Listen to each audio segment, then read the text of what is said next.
The Great Hall of the Galactic Council was silent. 17 species sat in their designated seats, arranged in a massive circle that floated above a floor made of pure light. For 12,000 years, this room had seen treaties signed, wars ended, and civilizations judged. But today, fear hung in the air like smoke. Ambassador Tella stood at the center platform. His gray skin was pale, and his 4 eyes blinked rapidly as he read the report for the 3rd time. The words did not change. They remained impossible. 3 ships, he said, his voice breaking the silence. 3 ships have emerged from the quarantine zone. The reaction was immediate.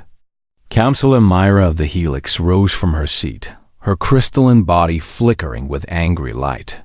That cannot be true. The barrier is held for 800 years. Nothing escapes the zone. The barrier is intact, Tellus replied. They did not break it. They flew through the designated exit points. They knew the codes. This news was somehow worse. The council members looked at each other with growing horror. The quarantine zone was their greatest secret and their greatest shame. 8 centuries ago, they had discovered a small blue planet in a forgotten corner of the galaxy. The species living there called it Earth. The council had watched them for 50 years. Before making their decision, humans were too dangerous to exist among the stars. They fought constantly. They built weapons that could destroy cities. They killed each other over ideas, over land, over nothing at all. But what truly frightened the council was their speed. Humans evolved too fast. They adapted too quickly. In just 2 centuries, they had gone from riding animals to splitting atoms. The council calculated that humans would develop space travel within 100 years. They could not allow this violent species to spread across the galaxy. So they built the quarantine zone. A sphere of warning beacons and hidden weapons surrounded Earth's solar system. Any ship trying to leave would be destroyed. Any ship trying to enter would be destroyed. Humanity was trapped, forever locked away from the rest of civilization. The council told themselves it was mercy. They could have simply destroyed Earth. Instead, they let humanity live. Contained in their small corner of space. But now, 3 human ships floated outside the barrier, waiting. High Commander Vex of the Courtney Empire slammed his fist against his console. We must destroy them immediately. Send the fleet. End this threat before it spreads. We do not know if they are hostile, Tellus said carefully. They are human, Vex growled. That is all we need to know. Before the argument could continue, a young Varine technician rushed into the chamber. His breathing was heavy, and his hands shook as he held up a communication device. Ambassadors, we are receiving a transmission from the human ships. The room fell silent again. Tellus looked at the other council members. No one spoke. After a long moment, he nodded. Show us. The center of the room flickered, and a holographic image appeared. A human female stood before them. She had black hair pulled back from her face and dark eyes that seemed to study each council member in turn. She wore a simple gray uniform with no decorations, no weapons. Her hands were clasped behind her back. This is Captain Yuna of the Earth vessel Horizon, she said. Her voice was calm and clear. She spoke perfect galactic standard, without accent or hesitation. We come in peace. We would like to discuss the quarantine. Councilor Mira stepped forward, her light pulsing with anger. You should not exist. You should not be here. How did you escape? Captain Yuna's expression did not change. We did not escape. We simply left. The barrier was never meant to hold us forever. It was meant to give us time. She paused, tilting her head slightly. We used that time well. You are prisoners, Vex said. You have no right to speak to this council. We were prisoners, Yuna corrected him. We are now travelers, seeking to join the galactic community.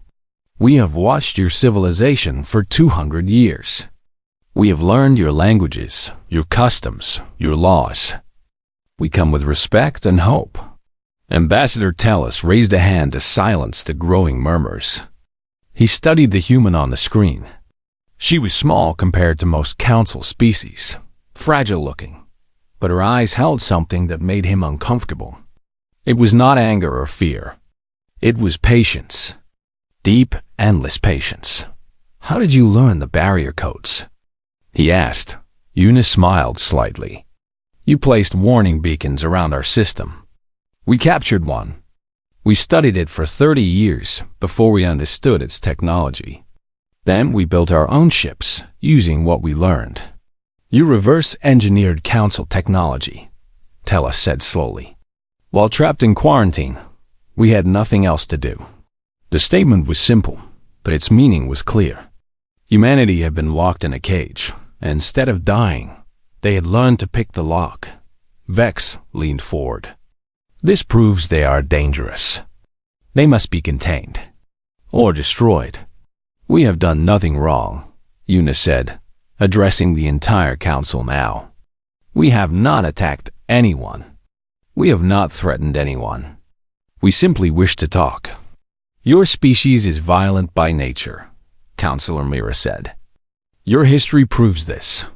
"Our history is long," Una agreed. "It contains violence, yes, but it also contains art, music, medicine, and love. We are not what we were 800 years ago. We have changed." "Species do not change," Vex said. Una looked directly at him. "Then perhaps you do not know what humans are capable of."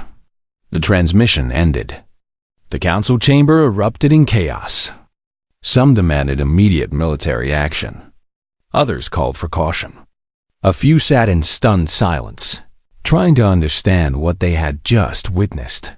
Ambassador Tellus remained at the center, thinking. The human captain had not begged or threatened. She had simply stated facts and waited for a response. That kind of discipline was rare, even among the elder species. He thought about the quarantine. 800 years of silence. 800 years of believing the problem was solved. Now, 3 small ships floated outside their barrier, and everything had changed. What else had humanity built in their cage? What other secrets were they hiding? Tellus realized, with growing unease, that the council might have made a terrible mistake. Not by quarantining humanity, but by giving them 800 years to prepare. The humans had been watching, and now they were ready. Neutral Station Omega floated in empty space, far from any planet or star. The council had built it centuries ago for exactly this purpose. When 2 species could not trust each other, they met here. The station had no weapons, no military value. It was simply a place to talk. Captain Una brought only 3 crew members with her. First Officer Dohun was a tall man with a serious face and watchful eyes. He stood slightly behind Una at all times, always scanning for threats. Chief Engineer Sumi was younger, with quick movements and a warm smile that seemed out of place in such a tense situation.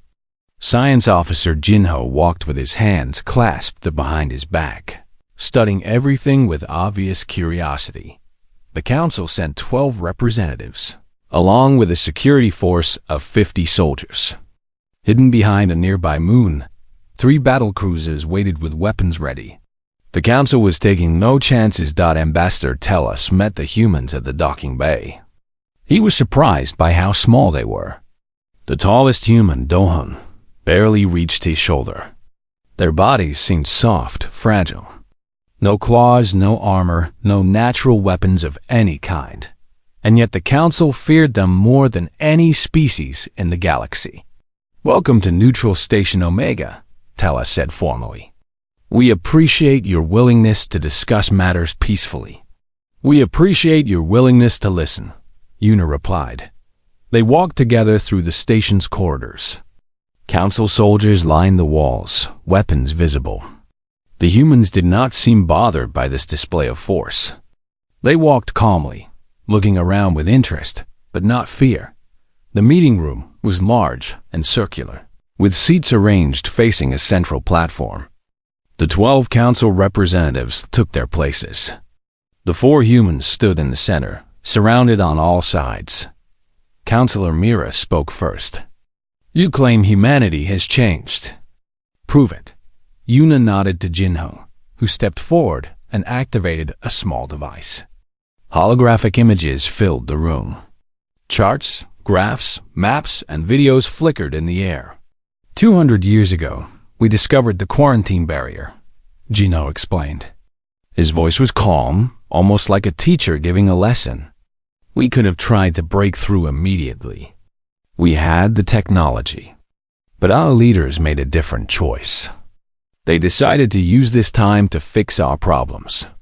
The images showed Earth. Cities changed, growing cleaner and greener. Wars ended. Weapons were destroyed. We spent 140 years ending all armed conflict on our planet, Jinho continued. It was not easy. Many people resisted. But we succeeded. The last war ended before any of us were born. Councilor Myra leaned forward. You expect us to believe you simply stopped fighting? Your species has fought since you first existed. We did not stop fighting, Dawn said, speaking for the first time. We learned to fight better. We fight disease now. We fight ignorance. We fight injustice. We found better enemies than each other. Sumi stepped forward, adding her own data to the display. Our planet was dying when we discovered the barrier. We had poisoned our air and water. We had destroyed our forests. We spent 50 years fixing this damage. Today, Earth is healthier than it was 1,000 years ago.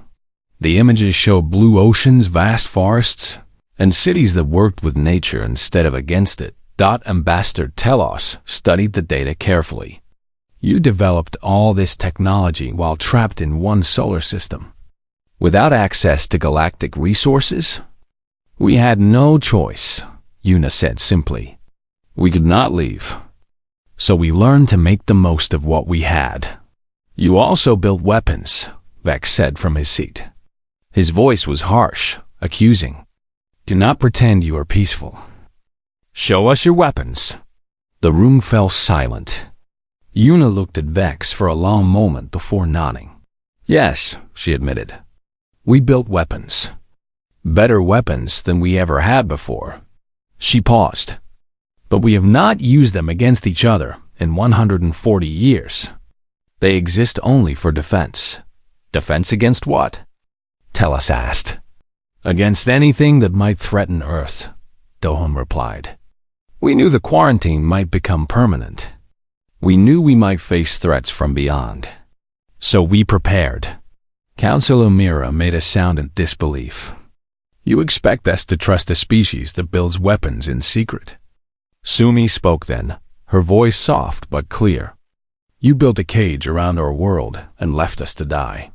You never checked on us. You never offered help. You simply locked the door and walked away. She looked around at the council members. We could hate you for this. Many humans did, at first. But we chose a different path. What path? Telos asked. We chose to prove you wrong. Sumi smiled sadly. You called us monsters.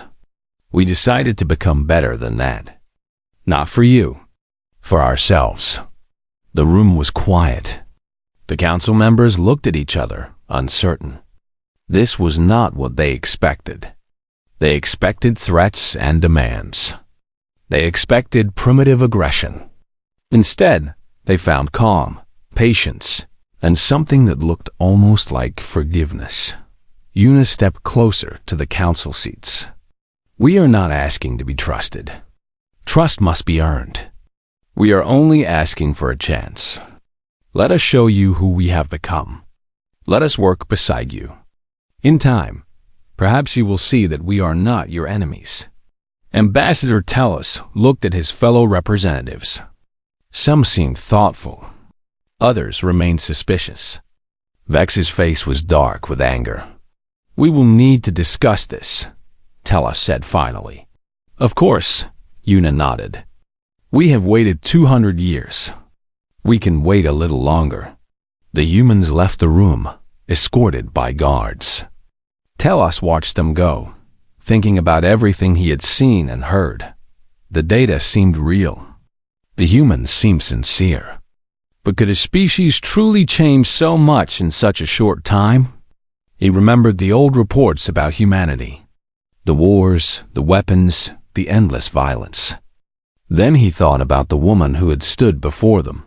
Today, calm, patient, forgiving. Perhaps the council had been wrong, or perhaps this was the most dangerous trick of all. High Commander Vex did not believe the humans. He refused to believe them. His species, the Korthani, had built their empire through strength and war. They understood power. They understood violence. And they knew that no species simply stopped being dangerous. The humans were lying. They had to be. And Vex would prove it. He sent a secret message to the Obsidian Syndicate, a criminal network that operated in the shadows of galactic civilization. They did dirty work for anyone who paid enough. Tonight, they would attack the human delegation.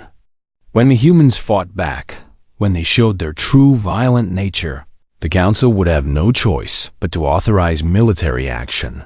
Earth would burn. And Vex would be the one to light the fire. The humans were given small quarters on the station. Nothing fancy. 4 rooms connected by a common area. Council guards stood outside, watching their every move. The humans did not complain. They seemed grateful for any space at all. Dohong noticed the surveillance devices immediately. Small cameras hidden in the walls. Listening devices in the furniture. He pointed them out to Yuna, who simply nodded. Let them watch, she said. We have nothing to hide. Sumi spent her time talking with the station staff. She was curious about everything. How did the power systems work? What materials were the walls made of? A young Varine technician named Arose found himself answering her endless questions. At first, he was suspicious.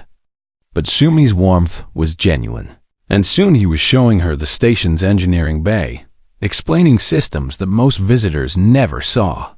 Why are you so interested? Arose asked. Because it is beautiful, Sumi replied, looking at the complex machinery. Your people built something amazing here. How could I not want to understand it? Arose had never thought of the station as beautiful. It was just machinery, built for a purpose.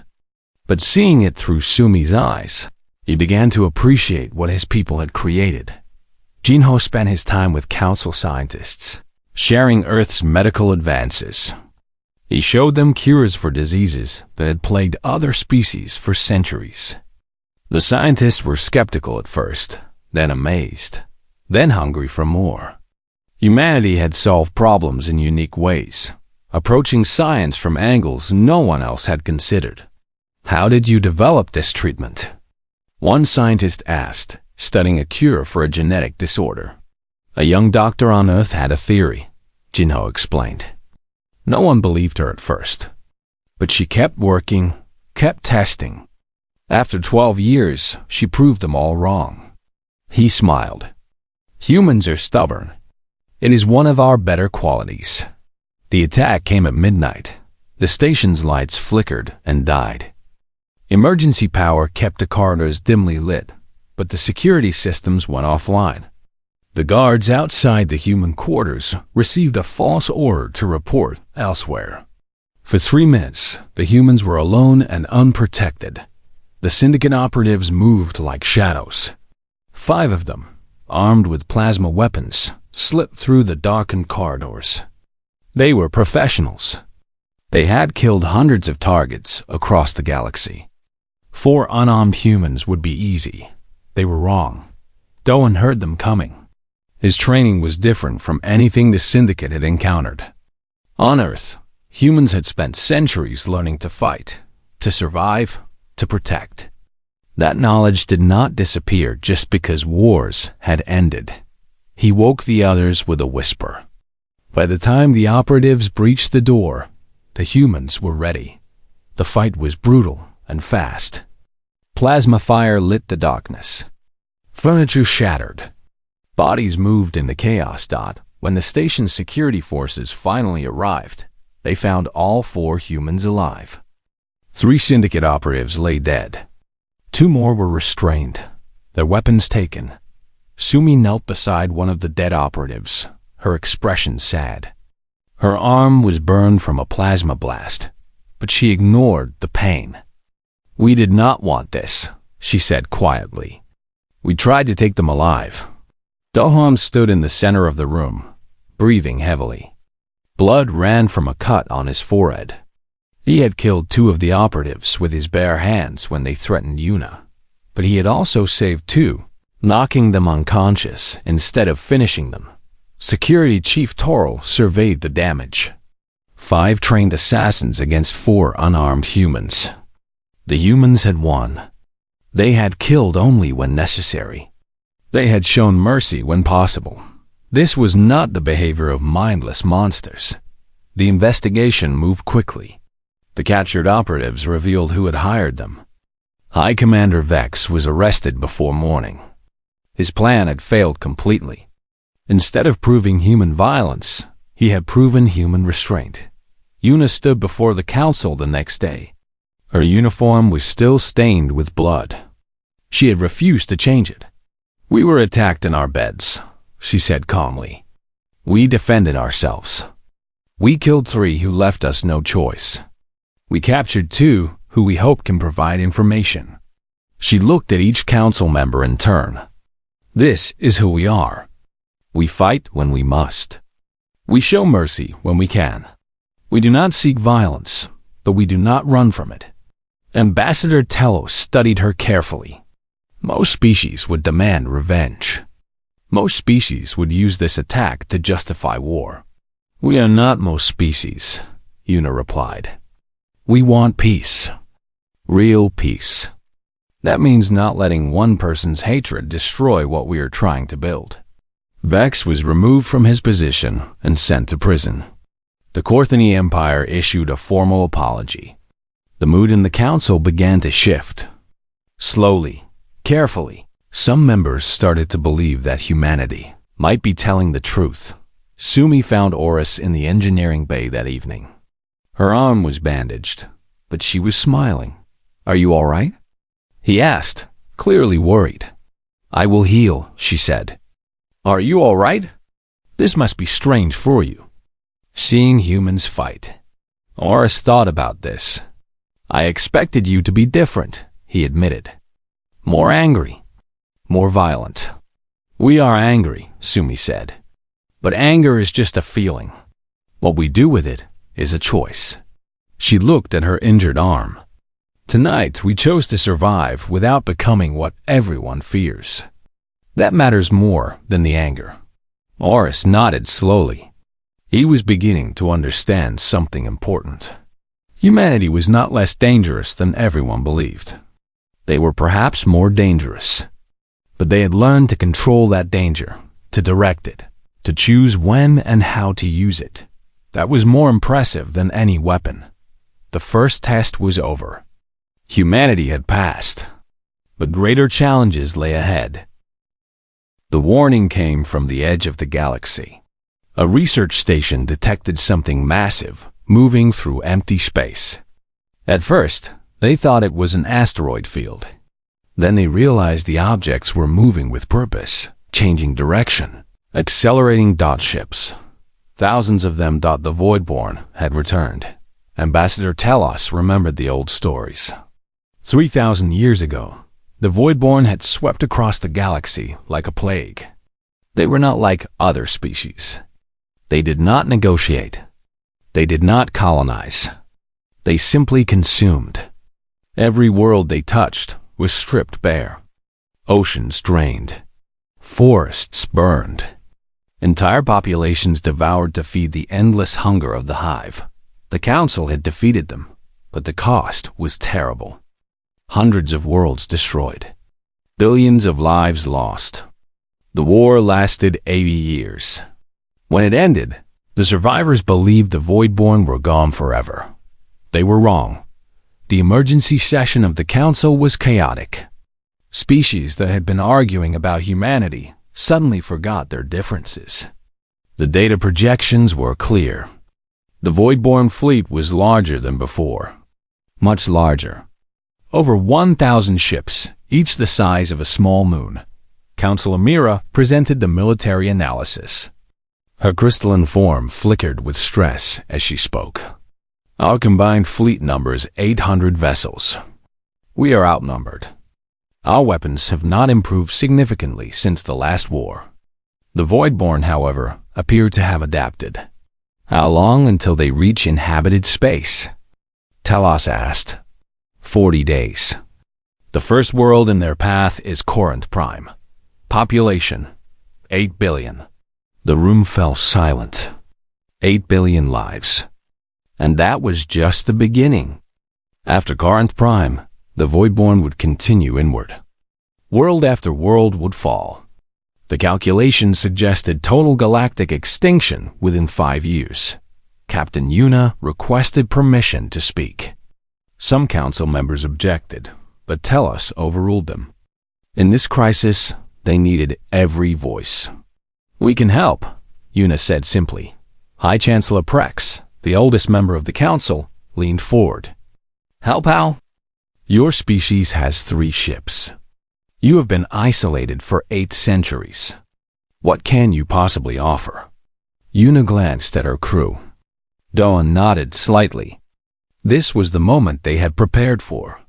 We have been watching the galaxy since we discovered the barrier, Yuna explained. We intercepted your historical records. We studied the first Voidborn War. And we prepared. She activated her data device. New images filled the room. Ships, weapons, technology that made even the most advanced council scientists gasp. During our isolation, we developed weapons unlike anything in the galaxy. Not for conquest. Not for revenge. For survival. Yuna's voice remained steady. We always knew the quarantine might become permanent. We knew we might face threats alone. So we built things that could destroy anything that threatened Earth. Jingho stepped forward, adding technical details. Our ships use a different approach to combat. We focused on speed, adaptability, and concentrated force. One of our vessels can match the firepower of 20 Council warships. And you have how many vessels? Prex asked. 47. The math was simple. 47 ships with the power of 20 each. That was the equivalent of nearly 1,000 warships. Combined with the Council's 800 vessels, they might have a chance.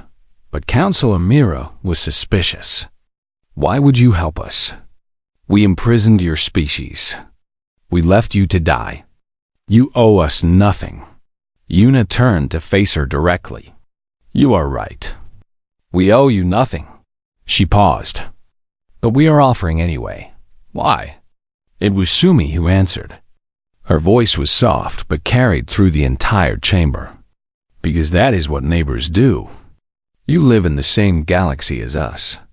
Your people and our people share the same stars. If you fall, we fall eventually too. But more than that. She looked at the council members, her eyes moving from face to face. We want to be better than our past. We want to prove that humanity can give, not just take. What better way than to save the people who feared us most? Ambassador Telos felt something shift in the room. The suspicion remained, but something new was growing alongside it. Hope. Desperate, fragile hope. If we accept your help, he said slowly, and if we survive this war, what will you want in return? Yuna's answer was immediate. Nothing. Nothing. We want to join the galactic community as equals. That was always our goal. If we help you win this war, perhaps we will have earned that place. But we are not demanding it. We are not making deals. She straightened slightly. We are simply offering to fight beside you. Whatever comes after, we will face together. The council voted that night. It was not unanimous. Some still feared humanity too much to accept their help. But the majority understood the situation. Without humanity, the galaxy would fall. With humanity, there was a chance. The message went out to Earth. Within hours, the human fleet emerged from the quarantine zone. 47 ships. Sleek and dark, moving with a precision that made Council pilots nervous. They did not look like warships. They looked like predators. The combined fleet gathered at a staging point, 2 jumps from Corinth Prime. Council commanders studied the human vessels with a mixture of awe and fear. These ships had been built by a species locked in a cage, designed to fight enemies that might never come. Now those enemies had arrived, and humanity was ready. Captain Yuna stood on the bridge of the horizon, looking at the stars. Dohan stood beside her, checking tactical displays. Sumi was in the engine room, making final adjustments. Jinho was coordinating with Council scientists, sharing data that might help identify void-born weaknesses. "Are you afraid?" Dohan asked quietly. Yuna considered the question. "Yes, but not of dying. I am afraid of failing. We have one chance to show the galaxy who we really are. If we fail here, humanity's story ends. Then we will not fail," Dohan said simply. Yuna smiled slightly. "That is the plan." The fleet jumped to Corinth Prime. The Voidborn were waiting. 1,000 ships against 1,800. The battle for the galaxy had begun. The space around Corinth Prime burned with light. Plasma fire crossed the darkness in endless streams. Ships exploded like dying stars. The Voidborn fleet moved as one, 1,000 vessels controlled by a single hive mind. They fought with perfect coordination, adapting to every attack, learning from every mistake. The Council fleet struggled. Their ships were powerful but slow.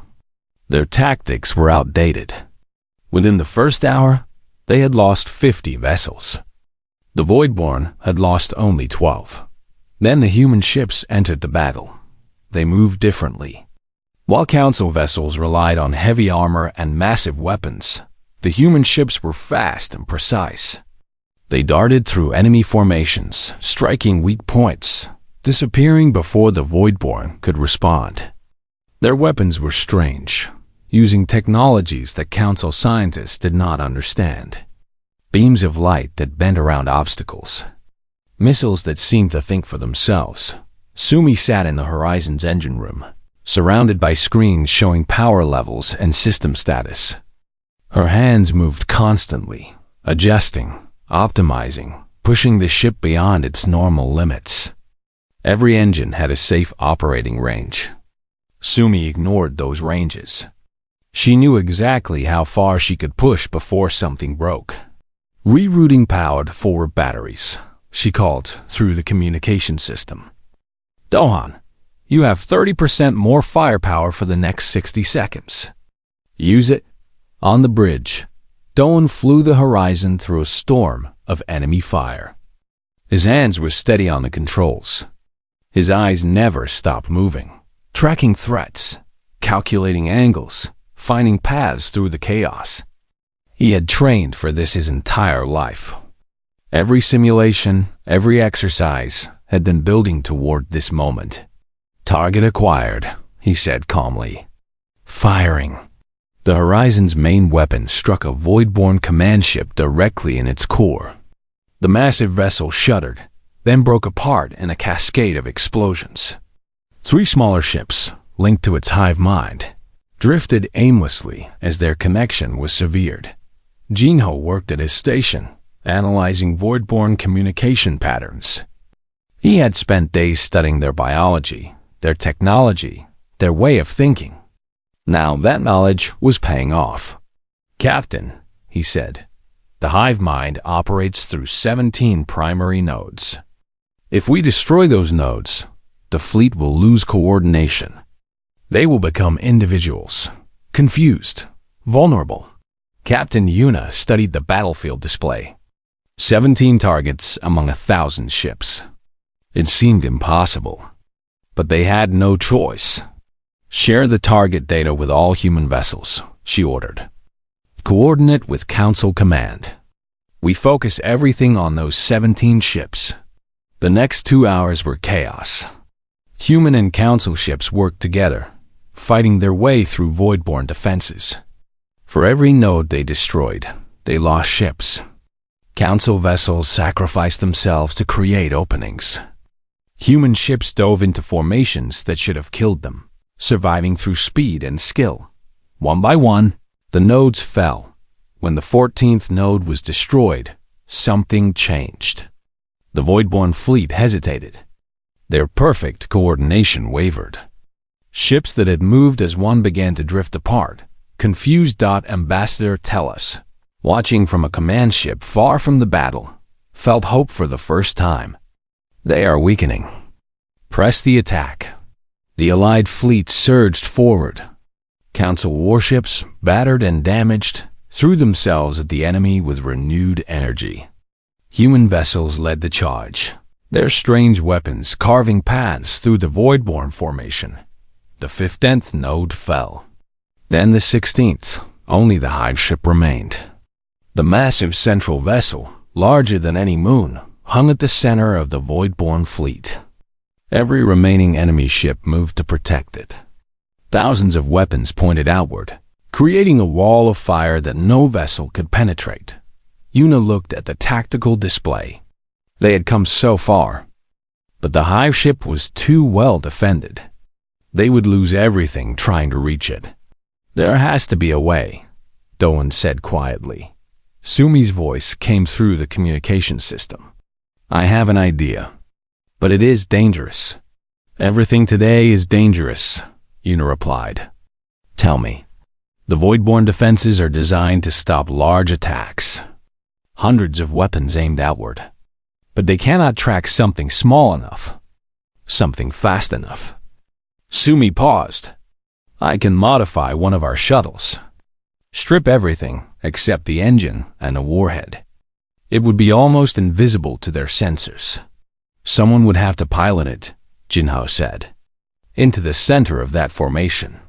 It would be suicide. I will do it, Dohan said immediately. No, Una said. I will not order anyone to die. Then do not order me, Dohan replied.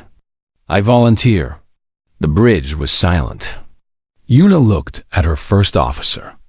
They had served together for 15 years. He was more than a colleague. He was family. There must be another way, she said. Duhan shook his head slowly. There is not. And we both know it. Sumi's voice was thick with emotion. I can try to set up an automatic pilot. Give you a chance to eject before impact. Do it, Una said finally. Give him the best chance you can. The shuttle launched 20 minutes later. It was tiny, barely visible against the vastness of space. Dahun flew it manually, threading through gaps in the defensive fire, moving too fast for the Voidborn to track. Entire Allied fleet held their breath, watching, waiting. The shuttle struck the hive ship's core and detonated. The explosion was visible from every ship in the system. A new sun seemed to bloom in the darkness. When the light faded, the hive ship was gone, shattered into a million pieces, drifting slowly into the void. The remaining Voidborn ships stopped. Without their hive mind, they had no will of their own. They drifted, silent and empty. The battle was over. Una stood on the bridge, tears streaming down her face. They had won. The galaxy was saved. But the cost was terrible. Then the communication system crackled. Horizon, this is Dawn. I ejected before impact. Requesting pickup. Sumi's laugh echoed through the ship. Jinho closed his eyes in relief. Una sat down heavily, her legs suddenly weak. Good work, First Officer, she said, her voice shaking. Very good work. The celebration lasted for days. Council species that had never spoken to each other shared drinks and stories. Human crews walked through council stations, greeted as heroes instead of prisoners. 3 months later, the Galactic Council held a historic ceremony. The quarantine zone was officially dissolved. Earth was granted full membership in the galactic community. The first new species admitted in 2,000 years. Ambassador Telos presented the membership seal to Captain Yuna. Behind her stood Dawn, Sumi, and Jinho, dressed in formal uniforms. "We imprisoned you out of fear," Telos admitted. "You freed yourselves through patience. You saved us through sacrifice. We were wrong about your species." Yuna accepted the seal and looked out at the assembled representatives. 17 species. All watching. All waiting. "You were not entirely wrong," she said. "We are everything you feared. We are violent. We are stubborn. We are relentless." She paused. "But we are also kind. We protect those who cannot protect themselves. We forgive those who wrong us." She held up the membership seal, and it caught the light. "We are human, and we are honored to finally meet our neighbors." The applause echoed through the great hall. Somewhere in the crowd, Arose the young technician cheered loudly, standing beside his new friend Sumi. Council scientists who had learned from Jinho nodded with respect. Military commanders who had fought beside Dahan raised their fists in salute. The galaxy had changed forever. Humanity was no longer alone. And perhaps, just perhaps, the future would be better because of it. The stars waited, full of possibilities, and humanity was finally ready to explore them.